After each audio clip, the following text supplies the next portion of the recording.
Hi everyone, this is Miki Tsusaka, Chief Alumni Officer at BCG. Today I am so thrilled and looking forward to a conversation with a great friend, Martin Kon. Martin was a senior partner in our New York office till 2019 until he moved on to Google and YouTube. He currently serves as the CFO and Business Finance Officer of YouTube, reporting to both Google and Alphabet CFO as well as YouTube CEO. Today I'll be chatting with Martin about his career. So, Martin, maybe you can tell us a little bit about the path that you took to get to your current role. Sure. Well, first of all, Miki, thank you for having me. I'm flattered that you wanted to hear from me, and it's wonderful to see you. I've certainly missed you in the couple of years since I've been gone from BCG. I think what brought me to where I now am, I've always been fascinated by the disruption transformation of how we as people communicate, inform ourselves, entertain ourselves.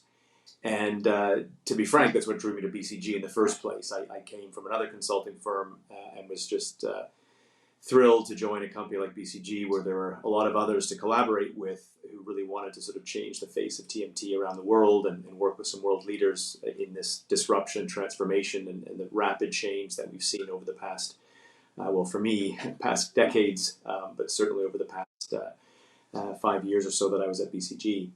When the opportunity arose then for me to join YouTube, it really was one of these once in a, I'll say, late stage career opportunities that I couldn't really pass up.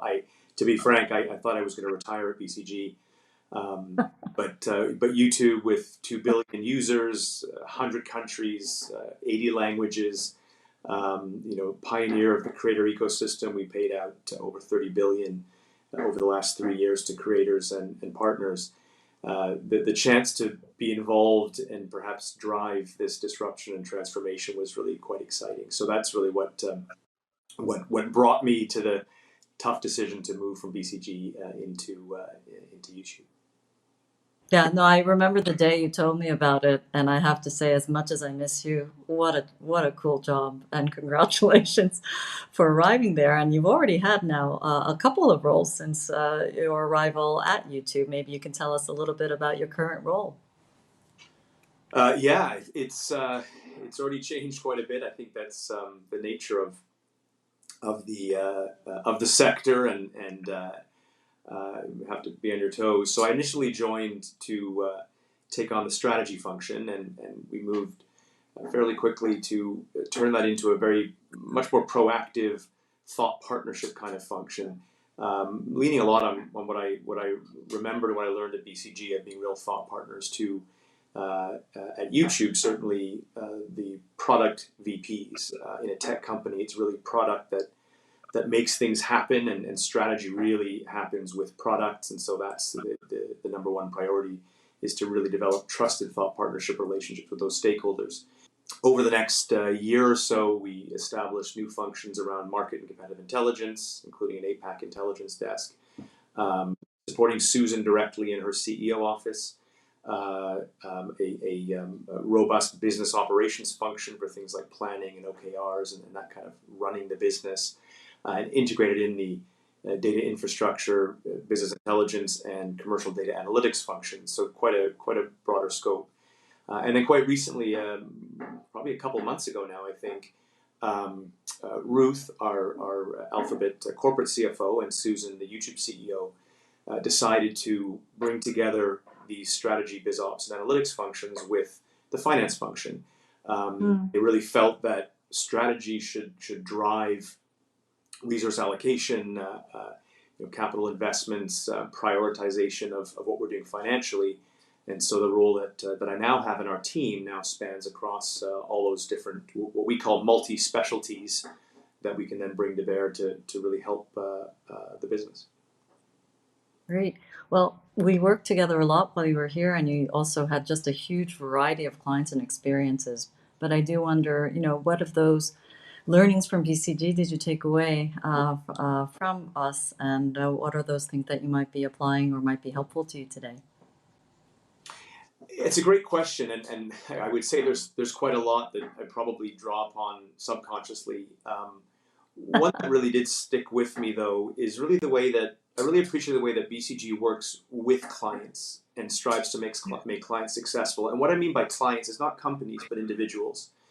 99.9% of those times, those are synonymous. But I think the idea that you want to make your client, the person, successful. I remember, you and I sitting in a hotel lounge in Tokyo, where you met with one of my clients, who was in Japan, and just needed a little bit of counsel on how to have a successful meeting, and you cared about making him successful, and through that the company will be successful. And I think that's really stuck with me.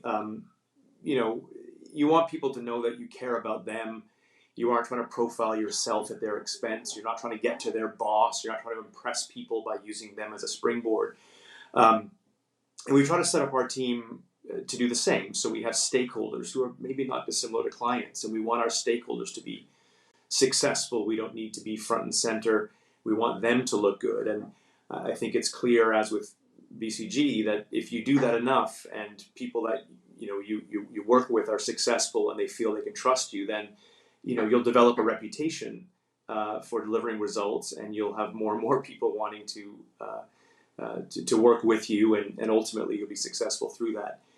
I think related to that is this idea, I don't remember who exactly told this to me, but the concept of individual success through collective success, not the other way around. I don't think BCG is successful because you take 100 partners times X revenue per partner and add it up, but rather it's because a collection of people get together, have success, and then if that unit is successful, if the firm is successful, the practice, every individual is successful. And that's really stuck with me as well. That's one of the mantras of our team, those words, in fact. And the last 2 cycles, we had 23 promotions in our team. And I think that Wow. is the measure of success for us. And I remember that from BCG, that especially as a senior person, you're measured by how successful you make others, not how much credit you take yourself. So those are 2 very important, let's say, learnings or experiences that I've really kept to heart. Well, thank you for sharing those thoughts, Martin. Maybe as a related point, in terms of, all the work that you've done, and you've always been at the leading edge and bleeding edge.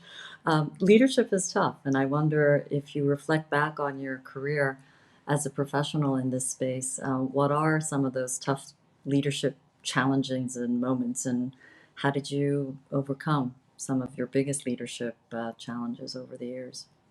Any tips there? It's a great question. I think something I've learned the hard way, but in a good way, is you need to have humility and realize that even if you're really good at something in one environment, that doesn't necessarily translate to the next one seamlessly. I experienced this when I came to BCG as a partner, where it seemed very similar. It seemed the same environment that I was used to, where I'd come from. But of course, it was subtly different, and people didn't know me, and I didn't know them, and I didn't have this sense of knowledge that if I said something, everyone would know what I meant by that. And it was really helpful to go through at BCG various processes, working with advisors, working with colleagues to say, you need to think about how to adjust, how to tweak, how to refine your style to make sure it fits in well with people that you're leading, people that you're working with. And that was one of the I can't remember, is it PFS, the Partner Feedback Survey, showing sort of the colors changing over time. And I remember that was one of my proudest accomplishments, was seeing some of the sort of greener colors on later ones. But it really is a journey to adjust. And I found the same at YouTube. It felt somewhat similar to the previous environment. Really smart people, similar kinds of work, similar kinds of problems. A lot of people with consulting background. But it was a different environment, and it was a different setup, rather than being commercial, let's say, and trying to drum up more work. In many cases, as a free function, you actually need to be much more judicious and much more careful with where you engage. That you don't set expectations that if you have a casual chat about something, you're going to follow up with an answer in 4 weeks. without someone having to sign an SOW or something. So I think that the challenges really are how to evolve and be open to receiving feedback, being open to making changes, and realizing that even though you may have, in my case, it was a quarter-century experience, there's still so many things you have to learn and adjust in a new environment. And it was a real gift. I had a manager assimilation process that was put on, where all of my leads were interviewed with some fun questions as well, but that really teased out some really important feedback about how I was coming across and how I can engage better. And it really, accelerated by months, if not years, the relationship I had with my leads, just being open and then playing back what I heard. I had 3 or 4 key themes I wanted to work on, and I shared that with them, and just being open and, let's say, vulnerable enough to, in a new position when you're trying to show that you're the leader, that you actually can be a servant leader by listening in terms of how you might need to change things. And so I think that was sometimes a tough things to hear, but ultimately, as with things like PFS, ultimately an incredible gift to improve. Indeed, feedback is a gift always. So last question, Martin. What was the best piece of career advice you've ever received? And what piece of advice might you give to the many people that are thinking about entering or are already in the tech field? You happen to be in an organization that has more BCG alums than any other corporation in the world. So I'm sure our viewers may be very curious to hear your 2 pieces of advice, the advice you got and the advice you might want to give. Last question. I did not know that. I was actually just on with Ruth before this. I will tell her next week. That's actually quite a fun stat. I mean, this sounds quite pithy, but one mantra I heard at some point is just do good work and treat people well, which I think is so simple, but actually, pretty much distills things down. If you treat people well, they'll want to keep working for you. They'll want to keep working hard. They'll follow you. They'll you'll help each other and have that trust. But one of the active ones that I really enjoyed, this is when I was a young principal, was a concept as a consultant that you wear different hats. And there were sort of 4 hats that this mentor of mine sort of had me visualize changing, even in the middle of meetings, in terms of what your hat was. You have an analyst hat. You do some cracking modeling and the answer is 6.57. Oftentimes we default to that as BCGers, but then you also have an expert hat. I've seen this, or we as a firm have seen this 48 times, and every time this is the right path, just using expertise. The third is an orchestrator. I'm not the person who knows the best about this, but I will bring you 2 people. Here's the best expert, she'll help you, and here's someone else and she'll help you in a different way. And the fourth is a counselor that oftentimes it's not about having the right answer, it's about listening and saying, why are you nervous, or what's going on, and how are you thinking. And I really enjoyed thinking about that because it was quite liberating to feel I can change my hat and play a different role, and all 4 of those roles at different times are important. And I've used that even in my current role, as a strategy and finance executive who wants to be a thought partner, wants to be trusted confidant to senior people who need to make really tough decisions in really very high stakes environments. It helps to think about which hat am I wearing. I really enjoyed that advice in anything where you're advising others and helping others make tough decisions.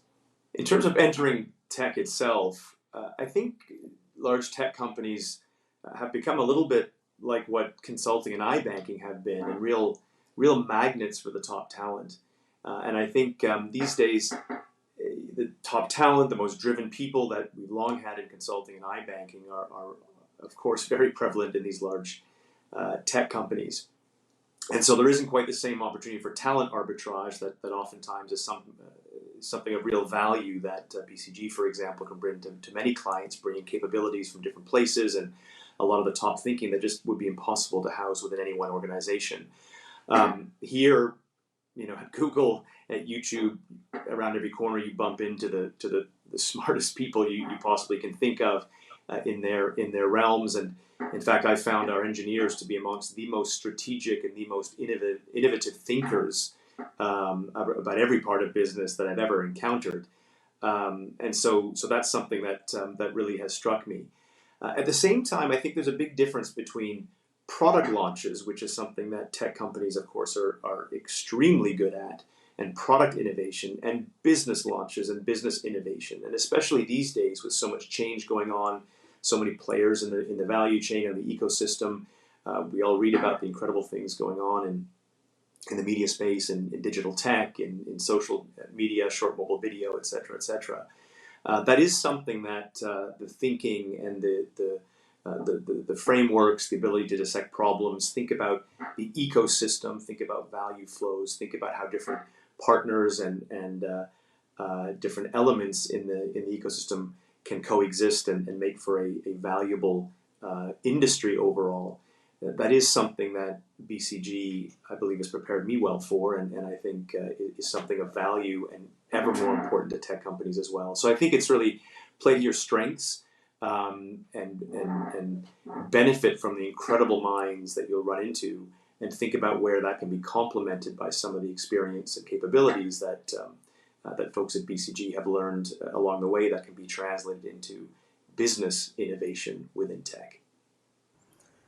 Fantastic, Martin. Well, thank you so much for joining me today. It was a real pleasure chatting with you, and I'm sure the audience loved your stories as well. Thanks, Miki.